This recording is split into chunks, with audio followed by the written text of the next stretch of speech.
और बात जरा इंतहाई अहम खबर की करते हैं और ये खबर जम्मू कश्मीर के नौजवानों को लेकर है और इसके साथ साथ इस खबर का ताल्लुक मुल्की सतह पर क्या कुछ चल रहा है वो भी है, क्योंकि सीएमआई इदारे की तरफ से माहाना रिपोर्ट आती है कि बेरोजगारी की शरह कितनी बड़ी है और 19 नवंबर 2021 को रिपोर्ट सामने रखी बेरोजगारी की शरह सीएमआई ने और सीएमआई के मुताबिक जम्मू कश्मीर के अंदर बेरोजगारी की शरह 22.2% है, जो पूरे मुल्क की सभी रियासतों और मरकजी जेर इंतजाम रियासतों में सबसे अव्वल है। यानी बेरोजगारी में Jammu Kashmir on the top of the list है और ये एदाद शुमार जो है वो सीएमआई की तरफ से जारी कर दिए गए हैं और सेंटर ने जो एदाद शुमार दिए हैं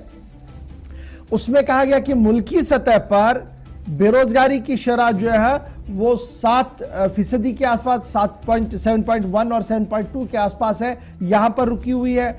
और इसमें जब मुल्की सतह पर 7% के आसपास बेरोजगारी की शरह है, वहीं पर जम्मू कश्मीर में यही शरह 22.2% पर रुक रही है। और पिछले महीने के मुकाबले में, यह बड़ा इंपॉर्टेंट है जी, पिछले महीने के मुकाबले में रवा महीने में बेरोजगारी की शरह में इजाफा हुआ है। अब पहले मुल्की सतह पर देखिएगा, भारत के अंदर 7.2%, अर्बन एरियाज के अंदर 7.8% और रूरल एरियाज के अंदर 6.9%। और ये टेंटेटिव नहीं होता है जी, ये हर महीने वो अपनी रिपोर्ट्स जो है वो देते रहते हैं। अब जब हम इस खबर को आपके सामने रख रहे हैं तो बड़ा इंपॉर्टेंट ये भी है कि अदर स्टेट्स के अंदर क्या है, उसके बाद हम जम्मू कश्मीर की दोबारा बात करेंगे, क्योंकि ये जो सीएमआई की रिपोर्ट आई है ये उस वक्त आई है जब जम्मू कश्मीर के अंदर बेरोजगारी की शरह बढ़ रही है, क्योंकि हमारे पास एक ही सोर्स है, दैट इज गवर्नमेंट सोर्स। और गवर्नमेंट सोर्स के अंदर कितने हजार लोगों को आप नौकरियां दे सकते हैं, ये एक बड़ा सवाल है। क्योंकि सरकार ने एक जायजा पेश किया था कि देखिए जनाब, आप जिस तरीके से हमें रोजगार के मौके फराहम करने की बातें कर रहे हैं, फिर बिहार के साथ उसकी तुलना की गई थी। देखिए बिहार की आबादी कितनी है, यूपी की आबादी कितनी है और आपकी आबादी कितनी है, उस तरीके से जो सबसे ज्यादा मुलाजमतें हैं, तो जरा वो भी आज क्लियर कर देते हैं। आंध्र प्रदेश के अंदर बेरोजगारी की शरह 5.4%, असम के अंदर 3.7%, बिहार जिसका हमेशा जायजा दिया गया कि जम्मू कश्मीर बिहार, जम्मू कश्मीर उत्तर प्रदेश, याद रखिएगा, तो बिहार की 13.9%, छत्तीसगढ़ की 3.1%, दिल्ली के अंदर बेरोजगारी की शरह 11%, गोवा के अंदर 11.7%, गुजरात के अंदर 2.4%, मध्य प्रदेश के अंदर 14.1%, झारखंड के अंदर 18.1% है और इसके साथ साथ कर्नाटक के अंदर 1.5%, केरल 5.4% बेरोजगारी की शरह में है, मध्य प्रदेश 1.9%, महाराष्ट्र के अंदर 4.3%, मेघालय के अंदर 1.8%। ये सीएमआई की रिपोर्ट्स हम आपके सामने रखने हैं। और उत्तर प्रदेश के अंदर 4.2% और बंगाल, वेस्ट बंगाल के अंदर 5.2%। इस तरीके से राजस्थान, पंजाब के अंदर भी डिटेल जो है वो आ चुकी है। लेकिन जब हम नवंबर की शरह आपके सामने रख रहे हैं तो सरकारी एदाद शुमार भी सामने आ रहे हैं। डायरेक्टरेट ऑफ एम्प्लॉयमेंट की तरफ से कहा गया कि जनाब पोस्ट ग्रेजुएट और जो पीएचडी होल्डर्स है उनकी तादाद कितनी है जी, वो आपके पास लाखों में है। ये एदाद शुमार हम आपको बता रहे हैं जी सरकारी तौर पर। और फिर जब हम देखते हैं कि क्या कुछ सूरत हाल है, तो सरकार ने यह वादा किया था कि जनाब गुज़श्ता दिनों आपको याद होगा तकरीबन 10,000 क्लास फोर्थ की असामियां भी देने की बात कही गई थी। उन 10,000 में से 8,000 से ज्यादा लोग ऐसे थे क्लास फोर्थ के लिए जिनकी हायर क्वालिफिकेशन ग्रेजुएशन से ऊपर थी। क्लास फोर्थ के लिए आपको 10th या 10+2 की भी जरूरत नहीं है, 8वीं या 10वीं जमात होना सही था। लेकिन ग्रेजुएशन से ऊपर वाली के लिए जब आप क्लास फोर्थ के लिए अप्लाई कर सकते हैं, तो अब आप समझ सकते हैं ये जो सीएमआई की रिपोर्ट हम आपको हर माह बताते हैं ये हमारे लिए क्यों इंपॉर्टेंट बनती है। इस पर जरा मजीद गुफ्तगू करेंगे। हमारे साथ सईद तजम्मुल ने भी ज्वाइन कर दिया, बहुत शुक्रिया तजम्मुल ज्वाइन करने के लिए। बड़ा इंपॉर्टेंट मामला है क्योंकि जम्मू कश्मीर के अंदर दो ही जरिए हो सकते हैं रोजगार की, एक सरकारी जरिया है यानी गवर्नमेंट नौकरी है और दूसरा प्राइवेट है। प्राइवेट पर सरमायाकारी इन्वेस्टमेंट की बातें हम 5 अगस्त के बाद लगातार सुन रहे हैं और गुज़श्ता दिनों लेफ्टिनेंट गवर्नर साहब ने कहा कि इतने हजार करोड़ रुपए की इन्वेस्टमेंट आई है और 5 लाख के करीब रोजगार जो है वो फराहम किए जाएंगे। लेकिन आहिस्ता आहिस्ता करके एक और साल निकल रहा है, माली साल एक और रुखसत पजीर हो रहा है, लेकिन अभी बुनियादी सतह पर 5 लाख नौकरियों में से 50,000 नौकरियां भी कहीं दिख नहीं रही है, 5,000 नौकरियां भी नहीं दिख रही है। इस बीच सरकारी सतह पर भी नौकरियों में लैतुलैल से काम लिया जा रहा है और यही वजह है कि पिछले महीने के मुकाबले में इस महीने में ये जो सीएमआई की रिपोर्ट है वो कुछ तेजी के साथ बढ़ रही है। और किस तरीके का रुझान आप इसको देख रहे हैं और क्या कुछ ग्राउंड जीरो पर इसकी हलचल है?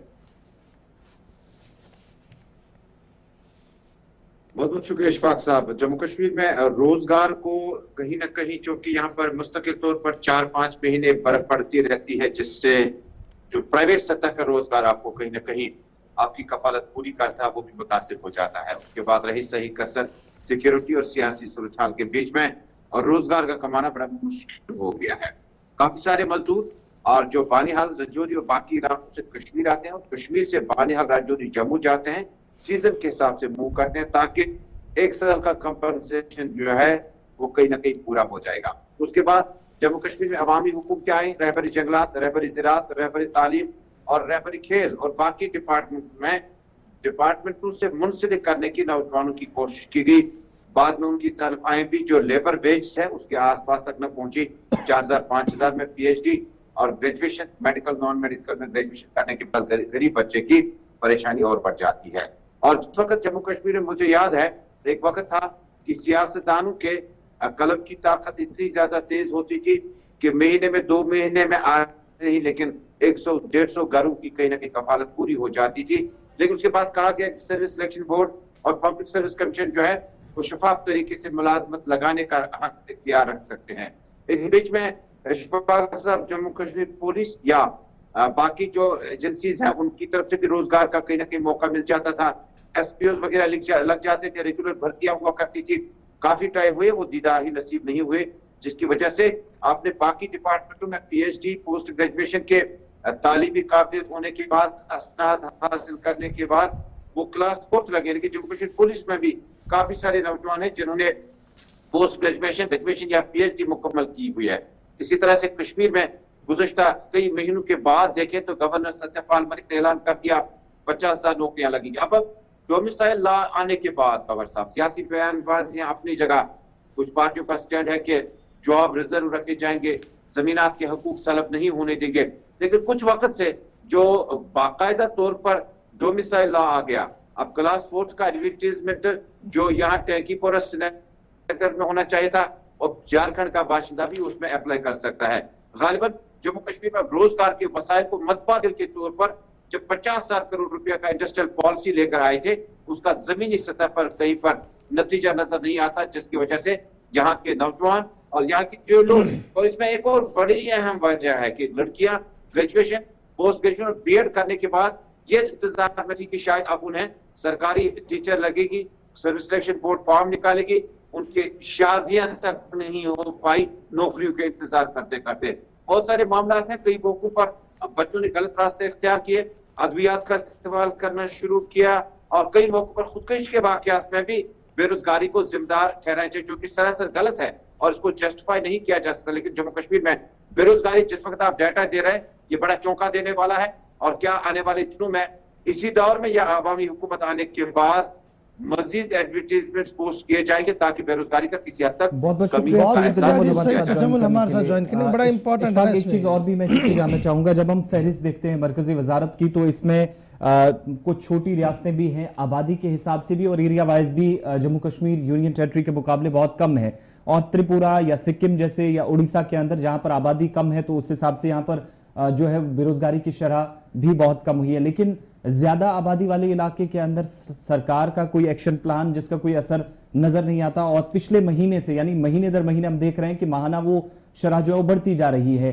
प्लान और एग्जीक्यूशन में कहीं कमी, तालमेल का कहीं फुकदान, या फिर जो पिछले 2.5 सालों के दौरान देख रहे हैं हम, आखिरी गवर्नर से लेकर पहले और दूसरे लेफ्टिनेंट गवर्नर तक जो वायदे किए गए वो सियासी और सिक्योरिटी सूरत हाल की नजर ये तमाम चीजें देखिए, इसमें सबसे पहले अपने नाजरीन को ये भी हम अपडेट करें कि जो पिछले महीने सितंबर का रेट आया था वो आपका, और अक्टूबर नवंबर में जो रेट्स आए हैं वो काफी तेजी के साथ बढ़ रहे हैं। सितंबर में सीआईएमआई ने हमें 21.6 बता दिया था, जो अब 22.2 तक हो गया। डेट मीन्स जो रोजगार देने की बातें हो रही थी वो कहीं हो नहीं रही है ग्राउंड जीरो पर।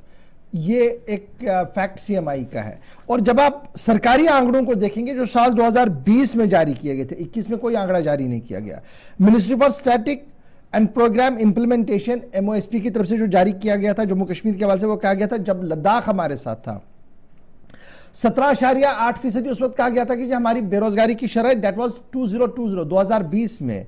और उस वक्त रेस्ट ऑफ द इंडिया में क्या थी, 7.11%, यानी उस वक्त भी सरकारी तौर पर हम ज्यादा थे। अब वजह क्या है, जो रिसर्चर्स हैं और जो पॉलिसी मेकर्स हैं उनका मानना है कि जब जम्मू कश्मीर टेल एंड पर है, मार्केट वाइज भी ये टेल एंड पर है, उस वजह से यहां मनसूबाबंदी और यहां पर इन्वेस्टमेंट की जो रफ्तार होनी चाहिए थी वो as compare to north east, as compare to other states बहुत कम हुई है। दो बड़ी वजहात ये बताई गई थी, एक इंसर्जेंसी यानी मिलिटेंसी जो साल 1990 में उठी, उसके बाद किसी ने भी सरमायाकारी जम्मू कश्मीर के अंदर नहीं की और कोई बड़ी फैक्ट्री आई नहीं, इस वजह से रोजगार आपका मिला नहीं। सरकारी रोजगार छोड़ के जो हम प्राइवेट सेक्टर देखें, क्योंकि पूरे इंडिया में प्राइवेट सेक्टर फल रहा है ना, काम कर रहा है, रोजगार दे रहा है। उस रोजगार को जब आप जम्मू कश्मीर के जाविये में देखेंगे और कश्मीर के जाविये में देखेंगे तो वो आपको मनफी दिखेगा। कोई नई रोजगार आपको वहां पर मिलती हुई, कोई नई फैक्ट्री आपको लगती हुई नजर नहीं है। अब क्या हुआ जी, जो सरकार PSU चला रही थी, जैसे हमारे पास सीमेंट फैक्ट्री थी, सीमेंट फैक्ट्री के अंदर 2-4 हजार लोग मुलाजिम काम करते, अब आप ताला चढ़ा चुके हैं उस पर। सरकार कहती है हमने चलाना नहीं चाहिए, ये चल नहीं रही है। उसी सीमेंट फैक्ट्री के इहाते के पास प्राइवेट सेक्टर में एक सीमेंट फैक्ट्री चली जो एक थी, 1 से 3 हो गई, तो वो चल रही है। तो कहीं ना कहीं पॉलिसी प्लानिंग में कमी है, एक ताजा मिसाल ये है। दूसरा, जो स्लिक फैक्ट्री और दीगर फैक्ट्रियां हमारे पास थी माजी में जो हुआ करती थी, जहां पर हजारों की तादाद में वर्कर्स काम करते थे, फिर उनके साथ साथ मार्केट में लोग काम करते थे, वो सारा खत्म हो गया। आपका सिस्टम 80 से 90 तक और 90 से 2002 तक ये सारा वैनिश हो गया। आपके पास बचा कुछ नहीं, हाथ दिखा रहे हैं आप। और सबकी नजरें कहां चली गई कि मैंने जी पढ़ के अब आना है तो सरकार के पास नौकर लगना है, सरकारी नौकरी करनी है। अब ये सरकारी नौकरी क्यों करनी है, एक तो मुझे तनख्वाह टाइम पर मिलती है और दूसरा छुट्टी भी मिलती है और तीसरा मुझे पेंशन भी मिलता है। ये कॉन्सेप्ट डेवलप हुआ जी जम्मू कश्मीर में। उसने ये तबाही पैदा की कि जो पढ़े लिखे नौजवान थे वो बाहर आए नहीं, उन्होंने रेस्ट ऑफ इंडिया में मुकाबला किया नहीं, और जो रेस्ट ऑफ इंडिया में मुकाबले के लिए गए उन्होंने एक्सेल किया है। और उसकी पीठ खुद प्रधानमंत्री ने कई बार थपथपाई कि जम्मू कश्मीर के पास टैलेंट है लेकिन बाहर नहीं आ पाए। अब बाहर क्यों नहीं हुआ आ पाए, बाहर जाके उन्हें नौकरियों में कितनी मुश्किल आई, दैट इज सेकेंडरी क्वेश्चन, उसके पीछे बड़ी लंबी बहस होनी चाहिए। लेकिन बाय एंड लार्ज सरकार की पॉलिसियों में लिक्यूनाज है, वो साफ नजर आ रहा है। पिछले 3 महीनों का सीएमआई का रिपोर्ट आप देख लीजिए तो आप इंक्रीज हो रहे हैं जी बेरोजगारी में। वो इस बात पर सवाल खड़े कर रहा है कि जो वादा किया गया था पार्लियामेंट से कि बेरोजगारी की शरह पर काबू किया जाएगा, बेरोजगारों को रोजगार दिया जाएगा, शायद वो रोजगार उस रफ्तार में नहीं मिल रहा है जो रफ्तार वक्त की अहम तरीन जरूरत